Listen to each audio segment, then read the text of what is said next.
Hello everybody and welcome to another episode of Always Online. My name is Brendan Lott and joining me for this episode is Robin Lichetti. Howdy. And Clinton Matos. Hey, surprise guest. Surprise guest. Okay, so for this episode of Always Online, we thought that we would take a look at I guess it's less taboo nowadays. Yeah. But online dating, seeing as it's February, it's the month of love, it's Wellington's Day. 90s kids from South Africa will recognize that shout out. But we thought we'd take a look at online dating and really just take a look at what the scene, I guess, is like nowadays. I'm sure everybody knows about Tinder and Bumble and all these dating apps, but there was a time back in my day when online dating was sort of looked down upon. I don't know if you guys experienced this. Robin, did you ever have that experience where it or had the thought where online dating was kind of seen as a something that desperate people do? Yes, I kind of grew up in the mall rat era. Yeah. So there's very much a case of a group hang, and then eventually the couples would naturally Separate, find each other, separate, and kind of do their thing. But yeah, it always felt like online dating was for people that were socially awkward or something like that. It was, as you mentioned, a kind of taboo thing. Like you went to online dating if you had like no other recourse, like because you were so desperate. Yeah. Clinton? Yeah, so I think it started like that just from watching like American media in the like early 2000s. It started that way, but I don't want to say I saw it in real time, but I kind of saw it changing and becoming more accepted. They're like, oh, sign up for eHarmony or something like that. So I think around that time is when it really started to change, and I'm sure we'll talk about it in a bit, but then when phones came around and Tinder kind of like reinvented the scene, it became even more accepted. But my first introduction to what online dating was in shows and movies when it was seen as something someone who was desperate would do. Yeah, so I mean, nowadays it's clearly not taboo because Tinder recorded $808 million in revenue last year, and following in a bit of a distance is Bumble with $424 million in revenue. This is according to Statista. Behind that is Hinge, which draws in $223 million in revenue. And then behind that is Grindr, the gay dating and chat app with $158 million in revenue in 2023. That is a lot of money, right? If we look at like the amount of marketing and stuff done around Valentine's Day, I mean, I think we could all basically assume that the business of love is very profitable, but seeing the amount that these apps are drawing in is crazy to me. I mean, this is a combination of both premium pricing for this is in quotation marks, premium features. We'll get to that in a little bit. But also with advertising, because a lot of these apps will augment or kind of add advertising in as you're swiping through. It's so funny because they're like, swipe right on this advert. Like you want to, I want to date Pick and Pay advert. And I remember Tinder, they made it much more prevalent a few years ago, and it's very easy to, because some of them you don't even need to like swipe left or right on an advert. Yeah. If you just touch the advert, you're done for. It's opening in the browser, my friend. So it would be very interesting to know what the breakdown is between people who are directly paying and then people who are just seeing ads. I wonder where the money comes from. So it's a lot of money. So in 2012, there was a bit of research done about online dating. So this is before like the rise of Tinder and dating apps. This is really just dating websites. That's on the cusp of smartphones. So researchers noted that online dating was already changing the way people meet partners. So in 2012 already, which is now over a decade ago, feels like just the other day, they had seen that people were already starting to gravitate to online dating. And now Pew Research in 2023 found that over half of the youths, so people under 30 who they surveyed, were using dating apps. To dating apps and online dating services. We're just going to use this as a catch-all. Dating apps as a catch-all for both online dating and dating apps. So it is something that I think is becoming a lot more acceptable among people, and not just the youths. about 1 in 10 Americans surveyed by Pew Research, 3 in 10 Americans surveyed by Pew Research said that they had used a dating app in some capacity throughout their life. So I think it is becoming a lot more socially acceptable to kind of say, oh, we met on Tinder, or we met on Farmers Only, or we met on Kur. We'll get to all of these in a little bit because it has evolved into this huge monster where there is basically a dating app for whatever your preference is, right? Like, I remember back in the day when Grindr was kind of seen as this new revolutionary thing, but now you can get a dating app for pretty much anything, whatever your preferred tastes, I guess it is, your preferences. It's a bit strange because South Africa is, I don't want to say it's small. I think that it's less dense in terms of app users as you may think. I mean, we have a population of nearly 60 million, but some apps that are popular overseas just never caught on here, and there's like low population, or even some games, they're very popular overseas and come here, and there's a few thousand, and that's not a lot. I'm very surprised that our market can sustain. Tinder's very popular, Hinge is very popular, Bumble is very popular. It's quite telling, like you say, a lot of people are using this, and that's just the people who are admitting they use it. Yeah. If you would have asked me, I would have thought, Tinder's probably the only one with any numbers, and the rest are all like stragglers with very few people. But no, all of these platforms seem to be doing well in one way or another, even here. Yeah, I mean, so I think one that did well overseas but didn't really do well in South Africa, and I think that's owing to the fact that it was largely a website, was Match.com. I think everybody knows Match.com. I know it only by name. Yeah. I've never actually looked at what it is or what it does. So Match.com is actually owned by a company called Match Group, which in turn owns Tinder. Yeah. So Match.com was kind of like the early days of Tinder, but I don't know if have either of you used Match.com ever before? No. It is, I think like, it was a bit before my time. Did anyone here use MySpace? No. Yes. Okay, so Match.com was very much like MySpace in that you were creating a really big profile, like with as much information about you as possible. Could I have Linkin Park playing when they clicked on my profile? No, you couldn't. Unfortunately, no HTML editing. But it's quite a difference compared to the dating apps of today, where you need to try and squeeze as much information into as little a space as possible. Yeah. Because nowadays it's really just about, can you grab somebody's attention while they are swiping through hundreds of different profiles? Mainly because of the kind of early days of Facebook. I think Facebook pretty much determined how social media platforms at that time kind of went about users creating profiles. Nowadays, it's all about speed. Yeah. So the quicker you do something, the quicker you have those interactions. Yeah, it's just how the internet works now. There's just, I don't want to say people have less attention spans. It's just that there's so much to look at and do. You need to pack everything as tight as possible. Yeah. So I think something that we do need to mention about dating apps is the danger that exists. I think it's folly to think that all of these apps are being used by people who are just looking for love or just want to meet their perfect partner.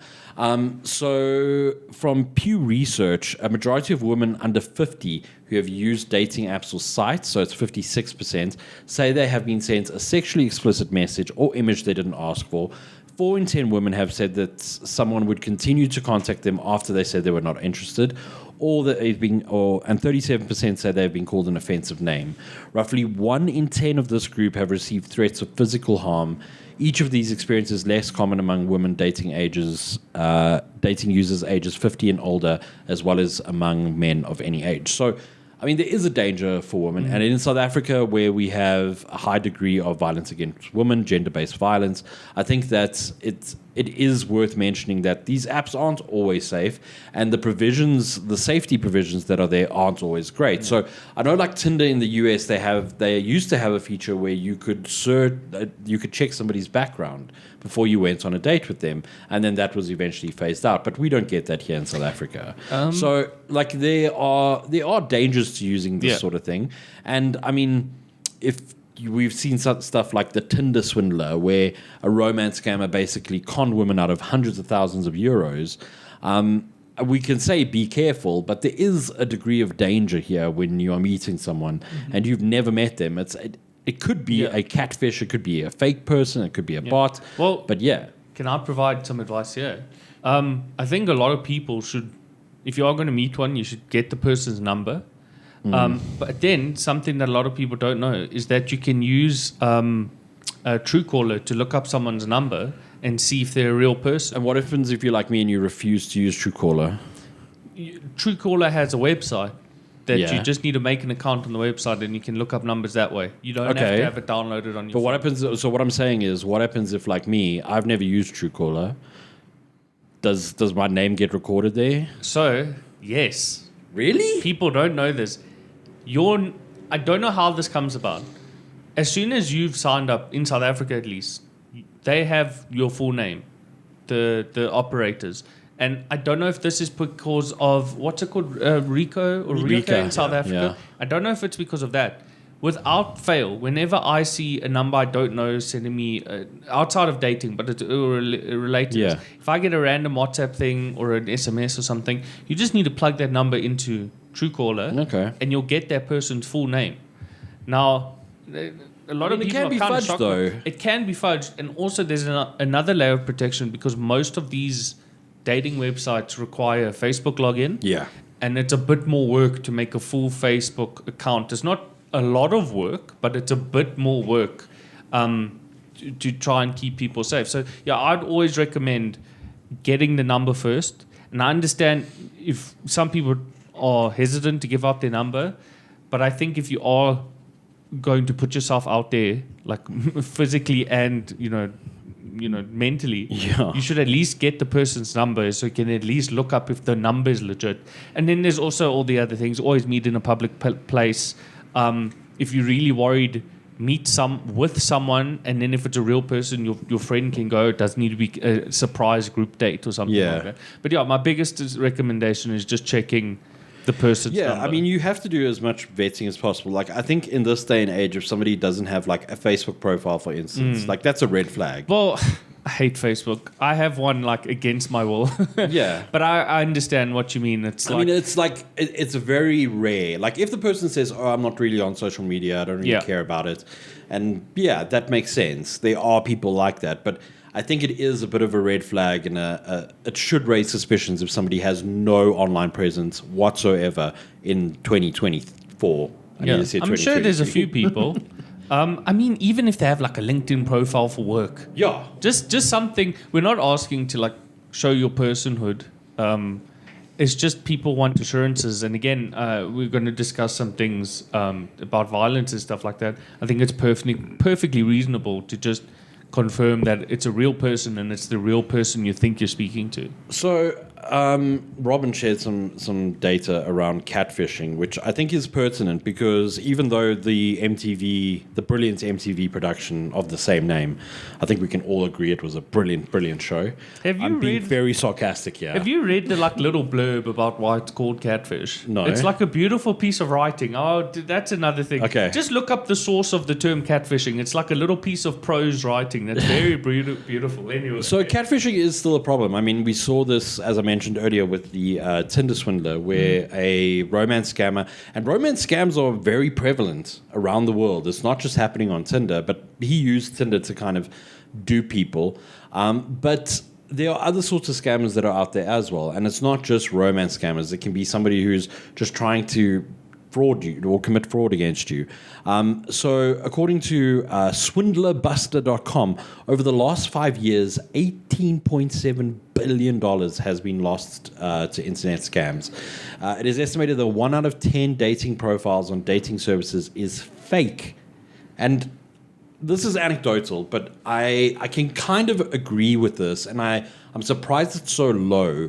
And this is because when I was back in my heyday on using Tinder, the amount of people that are on there is just bizarre, especially for South Africa. Like, I used to stay in on the outskirts of Krugersdorp and Muldersdrift, and I was using Tinder back then, and for some reason, there were still hundreds of people around me. Even though it is basically the sticks, There's not many people living. There's huge gaps between properties. And yet, there were still hundreds of people within my immediate vicinity, which I found to be very odd. So seeing this, that 1 out of 10 dating profiles on a dating service is fake, I mean, I feel like that's a bit low. Do you reckon they're faked not only for the catfishing, but actual fishing with PH? I think Giving people links that, but I also think that it's, and this is speculation, right? This is just me, just opinion, but I would suspect that a lot of these applications create fake profiles to beef up, boost up numbers. yeah, to boost up the numbers and make it seem that while you're swiping, there's more people than there really are. And I mean, if you swipe past somebody and they don't respond, I mean, how would you ever know if it's a real person or not, right? Mm-hmm. You can't verify that every single person you're swiping past is a real person. I mean, there are some weird things, like some people just don't write profiles or bios, but I mean, that could just be a person who's lazy. Yeah. You know?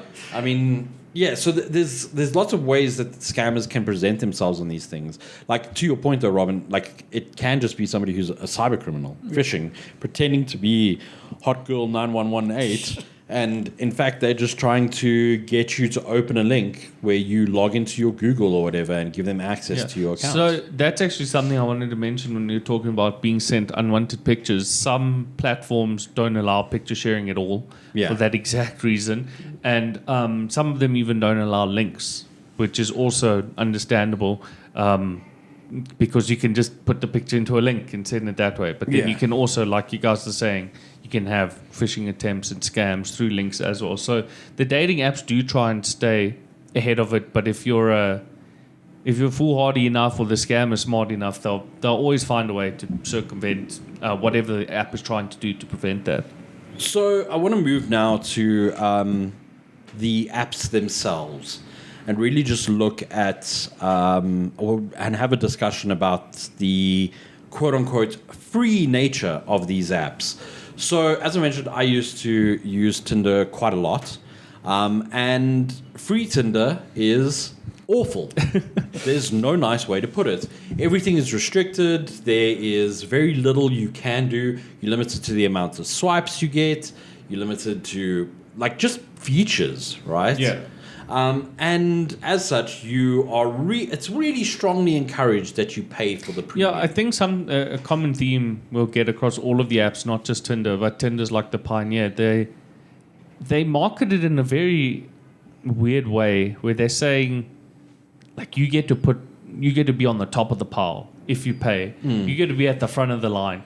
And they word it in such a way saying that, you know, we can't guarantee you're going to get dates, but they say, like, oh, people there's who a better chance. Yeah, I think it's like Bumble says, like, Bumble subscribers go on twice as many dates or something like that. So they're very crafty in the way they say it, and they're very in tune to why people are on these apps and what they're trying to do. And it's a very weird dance because it's kind of like medicine, right?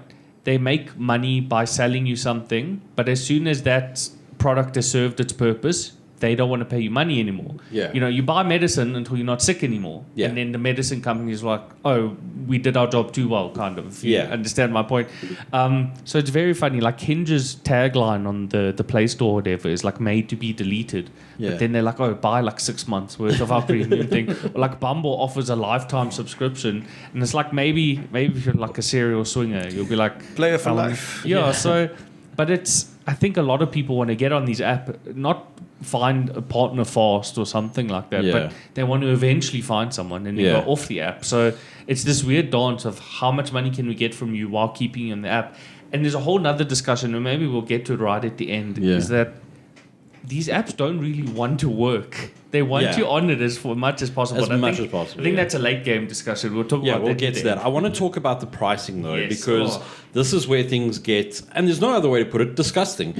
So Tinder Plus, which is the baseline subscriction, Well, right? the baseline paid. Paid, yeah. We're talking beyond the free. Yeah. I think all of these, everything we've discussed has some kind of free option. Yeah. I don't think there's any real dating site which is like says you have to pay. Well, I mean, we'll get to that because there are like celebrity dating apps where you have to pay. Sorry, so yeah, Tinder So Plus. Tinder Plus is 580 Rand per month. Tinder Gold, which is a step above that, is 880 Rand per month.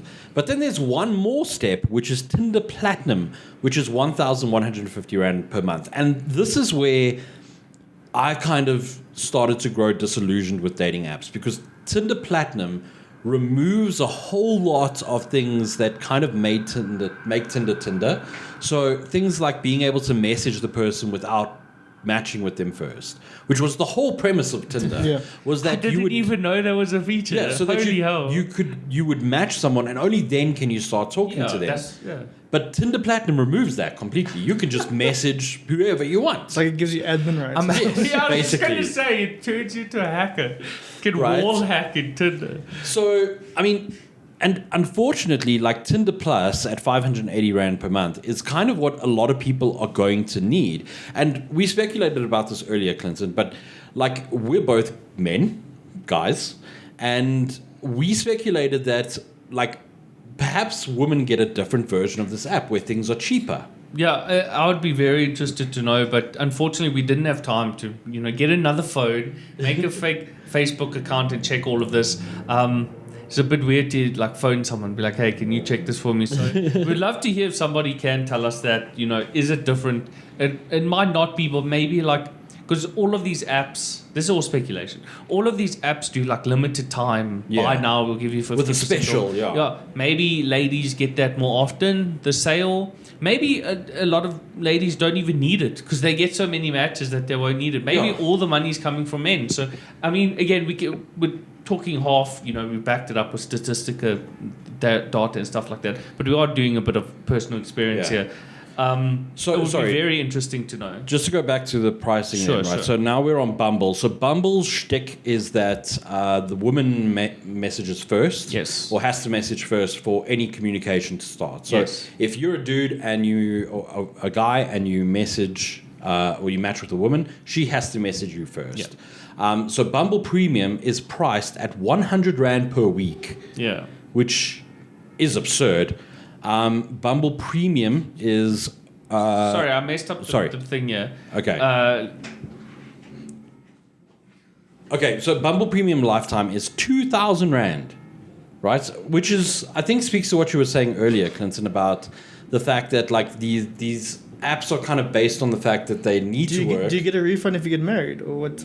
I don't know. I hope so. Because what happens if I use it for a month, I meet the woman of my dreams, and then I've lost 2,000 Rand. Yeah, well, I mean, it's an investment then. Okay, so Bumble Premium is weird because they charge you per week. Yeah. But if you buy in blocks of months, each week's price goes down. Oh, so per month is if you buy 186. per month, the cost of each week goes down to 46.66 something. So it's all just made up. A month of Bumble Premium is 186 Rand and 64 cents, which compared to the other ones for 1 month is actually reasonable. Yeah. So maybe Bumble's like one of the cheaper ones here. But again, these aren't really apple to apple comparisons because each app is so wildly different in its like core premise, and then each premium thing is also so different in its core premise. So then you have Hinge Plus, which is 530 Rand per week. That's insane. That is crazy. Or 1,000 Rand a month. Yo, you just need to buy a month. It's quite cheaper. Even 1,000 Rand a month, that's crazy. And I think that right there, that statement, Clinton, is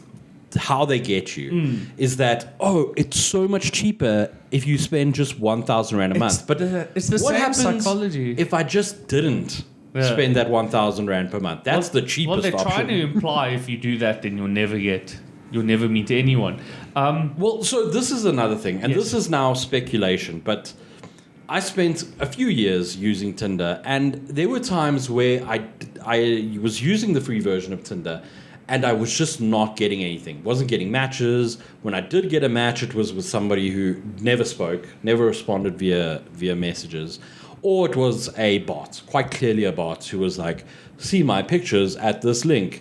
No thanks. I prefer not having viruses or malware on my computer. I choose life. Yeah. So I think that like a lot of these things, potentially what they are doing is they are hiding or locking off core functionality of their apps behind payment. Yeah, 100%. And they're also using the same psychology that free-to-play video games use. Yeah. Every time you open a free-to-play video game store, they always have something that says best value, and they always have one that says most popular. And the most popular one is usually the one right in the middle, the median price, right? Yeah. And then the one that offers you the best value is the most expensive one. Don't you want to spend 3,000 Rand on, I don't know, a Dragon Eater game? It's so crazy. They're like, but if you look in a purely statistical point of view, you're paying the smallest amount for each coin or whatever premium thing. Yeah, but in terms of the overall price I'm paying, it's the highest. They're like, no, it's the best value. Yeah. You have determined this is the best value. No, the numbers have determined it's the best value. No, but all of it is made up by the company, right? No, it's what is this based on? I also don't trust that when those stores say that this is the most popular option. I also don't trust that. Like, what costs am I covering at 580 Rand per month for Tinder? Their server fees. Buying a lot of groceries for that in the real world. Yeah. You have to be going on a date every single night to justify that kind of price. But then you are paying for the date as well. Yes. Well, yeah, okay. So I mean, at this point, I've heard that some people in different countries who are attractive enough to get a lot of dates never pay for. They will go on a date every day of the week to get a free meal, and I'm sure one or two people have done that, but that just seems like so much work. that's a lot of admin. Yeah, you know what? I'd rather just buy food. It's such admin just to organize going somewhere with my friends to go see a movie. Yeah. You want to tell me if every day a week you have to talk to a stranger and convince them to go to a restaurant? Anyway, that's besides the point. So I think the crux here is that if you are going to use a dating app, sooner or later, the app is going to try and convince you to spend money on it. Yeah. And I think that, speaking to the psychology aspect, Clinton, I think they also try and push you towards that. Like, if you've been on for a couple of months and you haven't had many matches, they'll just keep pushing that. Yeah. Even if you do get matches. Like, I know Tinder does this really, or used to, I don't know if they still do it, but they would do the sneaky little thing where they would show you how many matches you had. Yes, they still do that. Yeah. They've always done that. So and they'll show you how many matches you have, and then they'll say, oh, use Tinder Plus to find out. So then you buy Tinder Plus, and then it's like, oh, here's 3 matches. But actually, it's a 99 at the top. Before you had purchased, it was like 99. And then when you actually pay, it's like, oh, there's actually 3 people. And these 3 people are people that you would never talk to because they're in another country.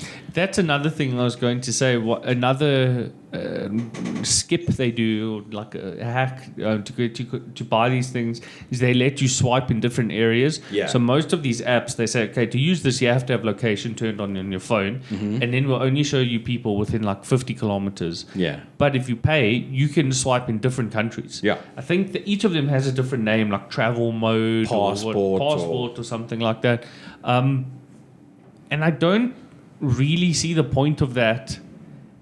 I don't know. It's like, do you want a pen pal? You can get pen pals in cheaper ways. I mean, And isn't it's there like Reddit for pen pals? There's lots of ways to get pen pals. So I don't see the point of this. It's like they're trying to say like, oh, if there's no one in your area, you can pay to move to different parts. Basically, it's very, again, it's all predatory. Which is kind of silly, because why would I do that? Why would I want to establish a relationship with somebody in Durban? Like, no offense to people in Durban. I'm just like, long distance, I think for most people is a bit of a hard ask. So do you guys reckon that they are potentially throttling the experience on the free versions? Well, I think so. In my experience, anecdotal as it may be, I do think that they throttle the experience for free accounts to push you towards paying. Because let's be honest, advertising only pays so much of your bills. So you need those memberships to be coming in. And I mean, you don't make, sorry, what was the figure here? $808 million in revenue just from advertising. Yeah. That's unlikely. So I think, in my experience, they do throttle the experience. Well, I think they're doing a very delicate balancing act of giving you a good experience to a point so you stay on the app, but they're not giving you a good enough experience not to pay. So it's a very delicate balancing act, and it's the psychology of money and everything. And again, if anyone wants to look into this, please look into talks that are done by like mobile game developers. Yeah. Where they talk about whales and they talk about people who will never pay, so they don't even worry about them. All of the psychological stuff that they do for free-to-play games, they apply 100% to this as well. what's that old joke? Like I've got Tinder in the games folder or something like that. That's a joke talking about how you treat people badly, but in a business sense, it is exactly the same. Yeah. In terms of how they present the apps, in terms of how they try and get you to pay, it's all the same kind of little the gamification, the hit of dopamine when you get a match. 100%. It's a match. It's the whole thing. It's like, what color can we use in the notification for the heart? Like they make the heart green. Yeah. It's like, I'm sure they did lots of psychological things like, oh, heart red, but like we'll make it green because like a green heart is special. And then it's like when it says you've got a match and then they put 3 smiling emojis. It's like, I'm sure they sat down. It's like, how many emojis do we use? Yeah, I mean, it's all... Do we use any emojis? It's all psychological tricks. And I truthfully, I would love to sit in on some of those meetings because I think they would provide such great insight into the... Well, like I said, you can go watch... presentations by game developers are unusually canny about the awful things they do to get people to pay, because it's like, it's my job to trick people to buy stuff, and while that's technically not illegal, I can talk about it as much as I want. I think there's a real distinction between a game is just for fun, but this is seen as more serious because it's like people's relationships. Yeah. But at the end of the day, in the back end, it's all the same stuff. Yeah, it's just the same levers that are being pulled. And yeah, it's the same. So I'm very happy that at this point in time, I'm not on dating apps because artificial intelligence or large language models have become pervasive in everything from art to social media to education. And I wonder how much AI is being used in these sorts of apps. So again, anecdotally, I've already seen quite a few profiles where either it's a completely fake person using AI to make the images, it's completely fake profile, or it's a real person who has taken their photo and put it through an AI filter, either to look different or just to look better. And I mean, like TikTok and a lot of apps, even like Instagram Live and anything, you can put on a filter, like a smoothing filter, to make your face look like it's got foundation, or to make it look a bit thin or everything. And people have been like taking screenshots of that to use in dating apps for a long time. But now it's very apparent. I think the AI isn't good enough yet to be like, okay, you've put on an AI filter to give yourself big eyes and smooth skin. I'm seeing that a lot, but I'm not seeing yet AI text.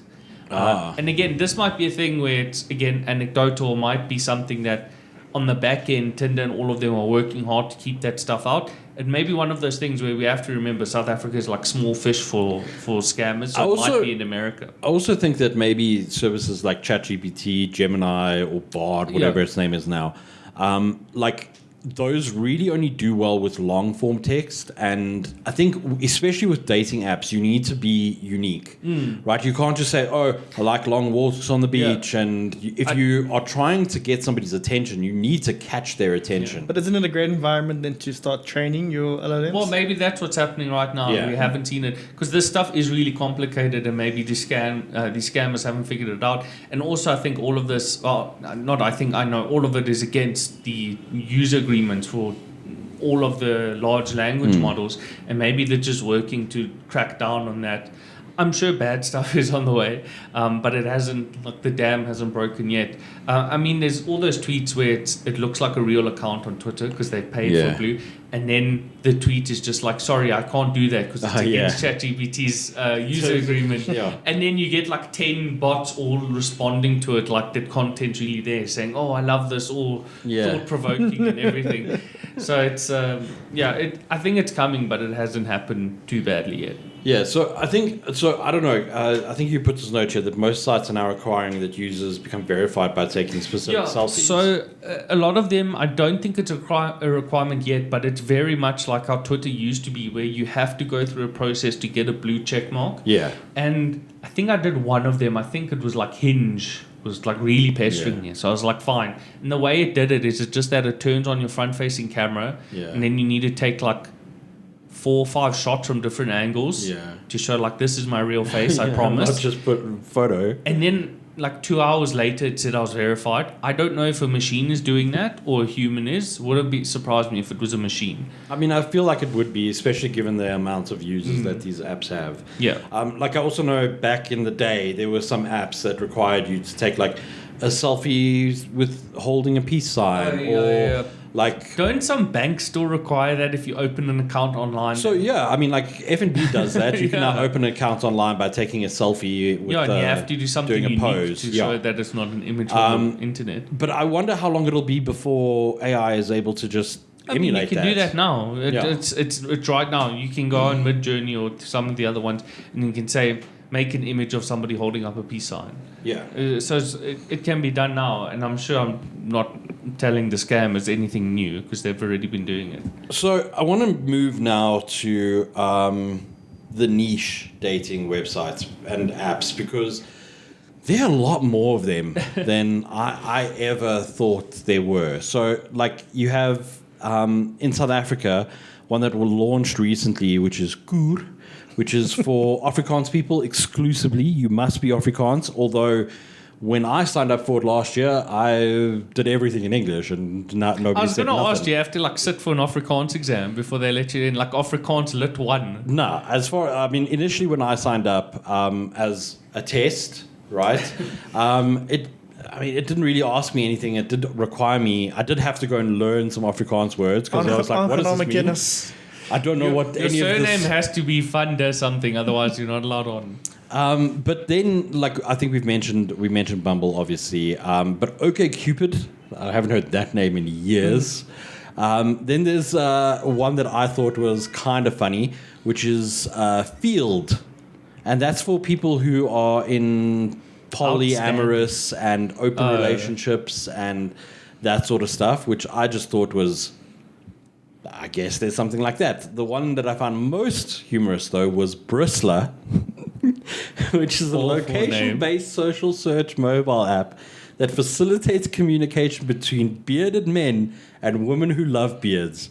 Like, I understand that there is, like, people have different tastes, but surely you can just use Tinder and separate by the people who have and don't have beards. You're using your eyes. But we don't know when the picture was taken, they could no longer have a beard. But the older they are usually means they better grow a beard. Yeah. That's usually how it works. I mean, yeah, it's just, it's a bit odd to me. But I think there's been a couple of these. So I know that there were, a while back there was a sort of app that was being built as a way to meet gamers online, like... so that you could have teams to play with. I remember that. What was it called? I can't remember. You mean Discord? No, not Discord. So what it was built as was a social network for gamers, so that you could match with people who liked the same games as you. And then if your friends were offline, you could go onto this app and you could start gaming with people. However, all the advertising around it was like really attractive people who would never have played games in their life because they don't have any problems socializing and being out in the open. So it was just very weird. I cannot find what that specific one was that made the rounds. But now I'm seeing 1 month ago, Roblox wants to be a dating app. Oh.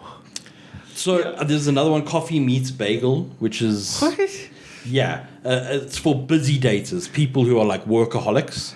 I would have said New York yuppies, but... Yeah, so, I mean, there seems to be a dating site for pretty much every type of person. Whether you're in the LGBTQIA plus scene or whether you are a millionaire. So there's an app called Raya. Have you guys heard of this? I have heard about it in headlines. Only from Hassan. I'm not rich enough to think about it anything more than that. So Raya is a dating app that is exclusively for celebrities and like public figures, right? So if you like... I don't know, who's somebody who just broke up with somebody. I don't know Hollywood. Modern movie star number one, right? Yeah. And you're looking for love. Didn't the Jonas brother break up? Oh, yes. Or divorced his wife? Yes. Okay, so let's say that Jonas brother, whoever he may be, Jonas brother A, he now decides one night, you know what, I'm ready to get back out there. He can't just download Tinder because he will be swamped. With the peasants. Yeah, the peasants will swamp him. So he needs... Also, sorry, before we get into this, yeah, I completely understand the need for this because aside from being swamped, it will look fake. If you just go on Tinder and be like, I'm Jonas. I'm Chris Hemsworth. Yeah. I'm Henry Cavill. But it's like, what if you really are? There's only two outcomes. Either people are going to swamp you, or report you. Completely, or you'll be ignored and reported. Yeah. Because this can't really be. But celebrities do use dating apps. Sorry, Yeah. Brandon, keep So keep I mean, going with this. I think it's something important that we need to remember is that like celebrities are still human. They might be really rich and lead a very different life to us, but they are still human beings, and they do still have the foibles of a human brain. So I think that like it makes sense that an app like Raya exists because.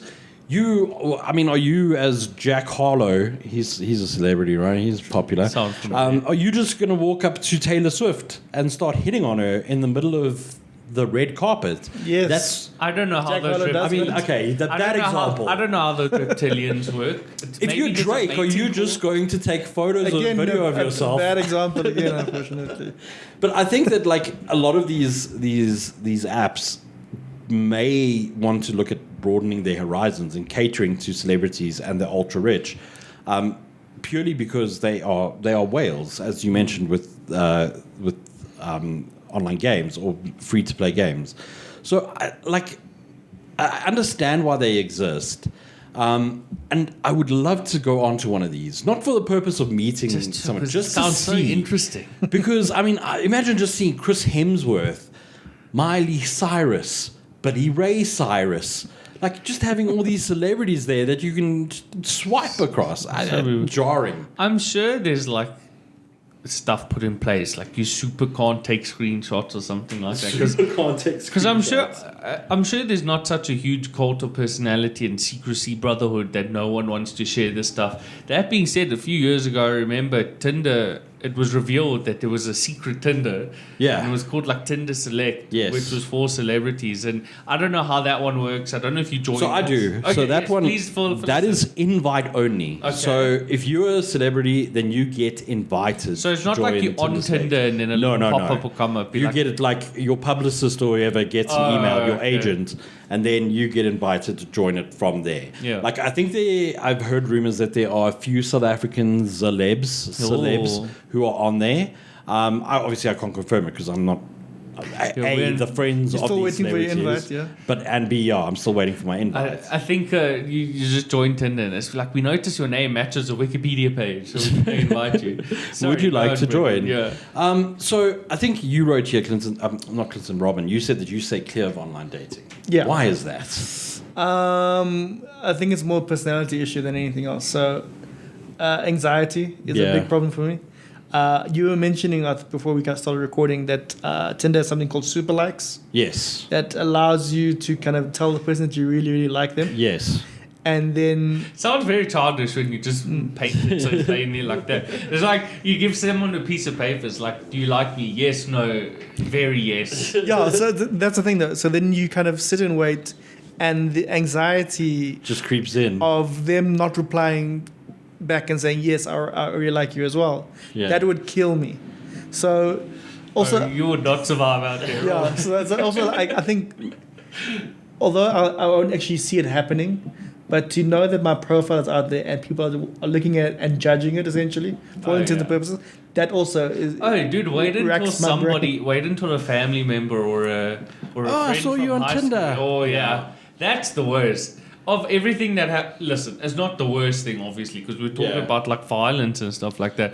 But man, that is awkward. If you see someone you know on Tinder, no, you didn't. No, you Unless- just swipe past. Even if you're like really good friends, I think it's still a little embarrassing. So I have a story like this Okay. where a friend actually swiped on my Tinder profile. Yeah. She's a woman, obviously, and I was like, I don't know how to respond. How do I go here. forward? So all I did is I messaged him on Facebook. I was like, ha, so you swiped me on Tinder.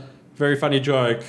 It's like Cool. It's like remember Facebook poking, but just much more intense. Much more awkward. Man, so it there is have awkward. also been stories where people use Tinder to catch cheating spouses I've also heard or that, partners, which I think is Hold on. This I know what you're going to say. Some people do. Okay, you're in a relationship. You have a feeling your partner's cheating. You're like, I'm going to make a Tinder account. Yes. Like, catch them.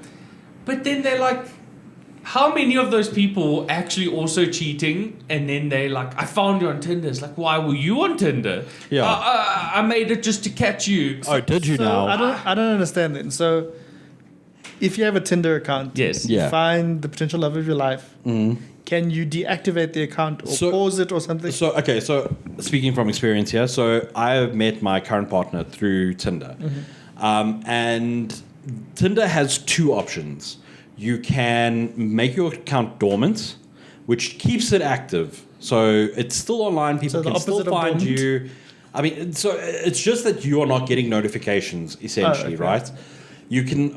There are more options. So you can make it dormant, where you are still kind of appearing in searches, all that sort of stuff. And if you come back, then all your likes and stuff, messages will still be there. Then you can like make your account completely, I suppose, dormant here. The other one is inactive.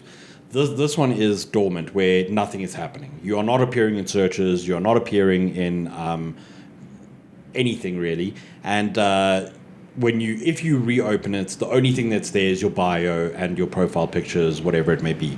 The final one is deactivating completely, where you delete your account.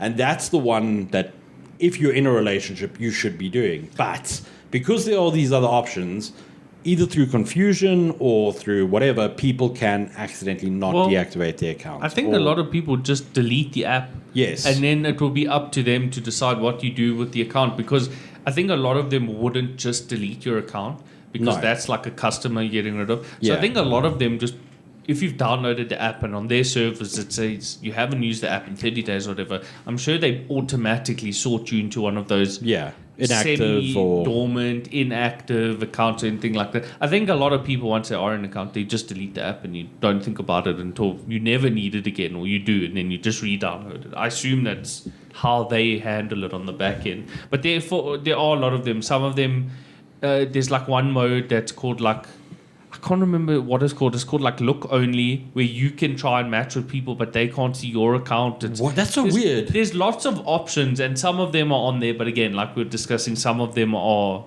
paid features as well. So, yeah, there are lots of ways to say, oh, now I'm in a relationship, but I don't want to use it, or whatever the case is. There are options like that. There's also options, like a lot of them say, like, oh, I'm looking for friends, which is... Bumble has that, where you can just look for friends. So you can go on like a friend date or meet people who are like-minded like you, or have similar interests to you rather. And I tried to use it, but I found that most people on there were just using it to expand the net of the Bumble dating. Yeah, and I've also seen some people on there, they're like, oh, I'm in a relationship, but I'm looking for friends. I don't believe that. One bit. I don't believe that one bit, dude. Yeah. They run out of space to write with benefits, probably. No, they're like, oh, in a happy relationship. You know what? Every time I see one of those, I was like, okay. And then all your pictures are just of you, not with your partner. It's like you'd think if you were really looking for friends, you'd be like, oh, here's me and my partner like playing D&D. We need someone to join. No. There are other ways to find a D&D team. Yeah. So, something I do want to chat about is, I don't know if you guys heard a while back, Facebook was toying with the idea of launching a dating service. And if you've seen The Social Network, the film about Mark Zuckerberg's creation of Facebook, you'll know that relationship status and how relationships between people was one of the core premises of Facebook. But I want to ask is, do you think social media is a way to meet people in a relationship? Is it not already? I mean, that's why we have the term. Yeah, but it's sliding sort into DMs. Get in my DMs. So it is to an extent, but I feel like it's now social media is the taboo way of meeting people online. Or am I mistaken in just old fuddy-duddy? It's like you have to like shoot your shot, be like, I'm either going to come off as a terrible creep or something might happen here. So I understand what these companies want to do is make a more explicit thing. I think it's good to have a switch that says I am open to that kind of thing. I think it is fine. I mean, when Facebook says like, oh, we're going to have marketplace like Gumtree or Junk Trader, I thought that was kind of stupid, but then it was really good. Yeah, and now Facebook Marketplace really is the only one I use. So when you said Facebook dating, I was like, oh, that sounds terrible. And then I was just thinking, I thought that for that, it might be good. It could be good. Anything can be good. I think it's good from a potential research or background checking perspective, because yeah, fair enough. But people present on social media isn't necessarily their true self. Yeah. But it can help you identify Yeah. red flags. I think Yeah. Facebook is the most I'm using my real name on here platform. Yeah. I think a lot of the other platforms mostly encourage some kind of anonymity. They encourage using a fun name or like a profile picture that you drew or something like that. Facebook is the only one. It's like, no, put your real first and second name here. Yeah. Don't mess around. We want real people. I'm surprised LinkedIn has never thought of something like this. Oh my Oh, god, please no. dude. There is a website. I'm only dating dudes with MBAs. There is a website called LinkedIn Lunatics, which Yeah. is two things. It's people saying, I only sleep 20 minutes a day so I can rise and grind. All my workers, I whip them to make sure they're the most productive. My whole family died, but this is just an opportunity to grind more. That's the one half of the LinkedIn Lunatics, and the other half is just perverts being like, please go on a date with me. It's like, I can see your like whole job profile and I could phone your boss right now and tell them you're harassing me. They're like, I don't care, you're so beautiful. Man, I LinkedIn can't wait for Lunatics is X so- dating. X dating is gonna be revolutionary. Oh my god. Are you looking for a neo-Nazi? Come here. I think there was like an alt-right dating app at I'm one pretty point sure there as is. well. I mean, like, if there's Thank one God for I didn't every get an other invite niche, to that. yeah, Probably called like skinheads or something like that. so, yeah. I'm not even gonna make a joke because I feel like it would just end badly. But yeah, so I think the thing with online dating is that you kind of get what you put into it from a user perspective. But I think that the other side of it is that if you're going to use the free version, eventually it's going to start underperforming for you. Yeah. It's going to start feeling like you're not getting matches, you're not getting you're just not meeting people on Yeah. there. And they are going to push you towards paying for it. Yeah. But in my experience, it's better to just stick with the free one and just hold out, right? Like, understand that if you are free, you're going to be limited. You're going to have restrictions on your profile, whatever it may be, and just deal with it in that sense, right? Use that, play that game with them rather than forking out money, because $500 is a lot of money a month. And here's something they'll probably never tell you. There's no guarantees you'll have any better success by paying. Yeah. There's literally zero. I mean, the whole thing with dating, right, is kind of like using a machine gun to shoot at an invisible target and hoping one bullet hits it, right? It's like a 1 in 1,000, 1 in a million chance or anything.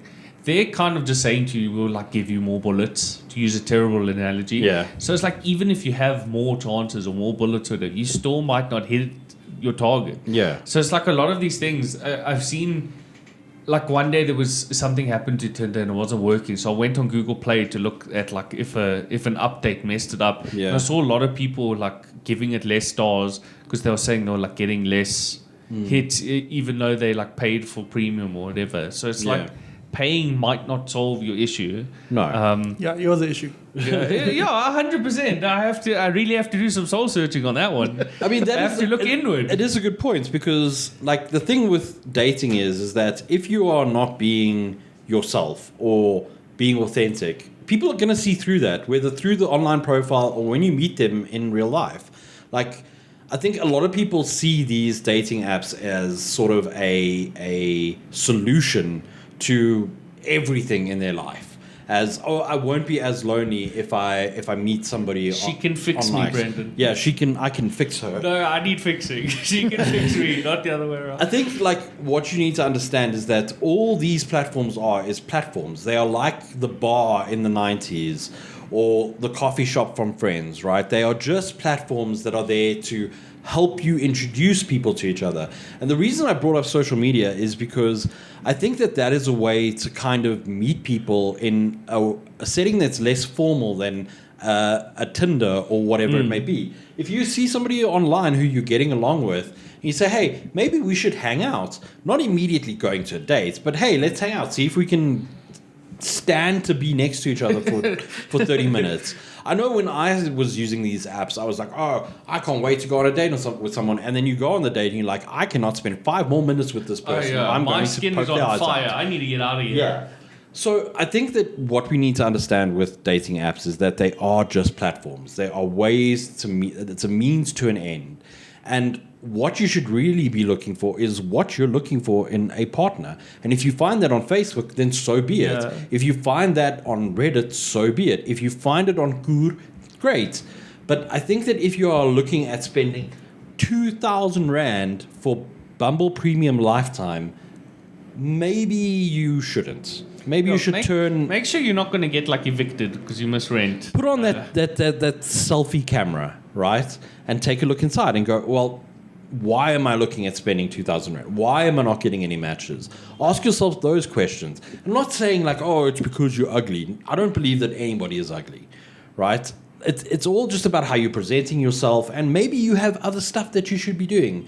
Like maybe your relationship is not the most important thing. And for I you think a lot of people just like they don't gel with online dating. Yeah. I think Robin said for like a lot of reasons why he doesn't. Yeah. And a lot of people feel the same.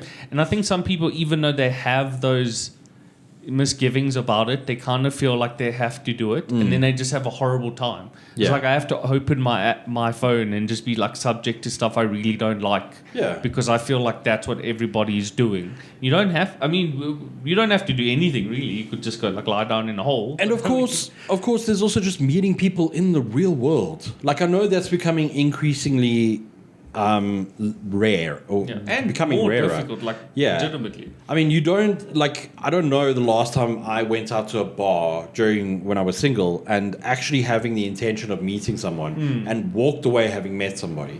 You need to be a special type of person to walk up to a stranger and say, hey, can I buy you a drink? Yeah, and then you also have to hope that person is receptive to Exactly, that. So it's like because it's not only that you have to be that kind of person, the other person has to be that kind of person.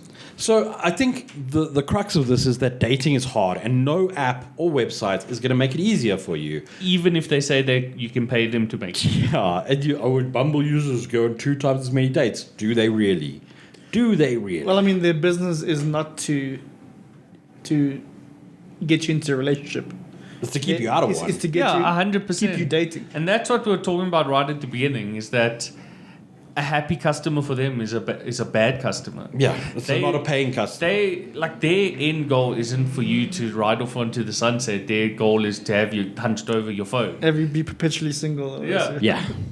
It's very weird. That's why we have a lifetime subscription. Yes. Man, So, hey, we'll always be there for you. It's like that one couch at the friend's house. You can always crash there if you need it. So that's going to wrap it up from us. If you have any niche dating websites you want to make us aware of, we're not going to say that you are Safe using for them. work, please. Safe for work, yes, please. Let us know over on our socials on Facebook and Twitter. But yeah, thank you so much for joining us from Clinton Matos Goodbye, everybody. and from Robin Lee Chetty Take care, everyone. and from myself, Brendan Lodge. Cheerio.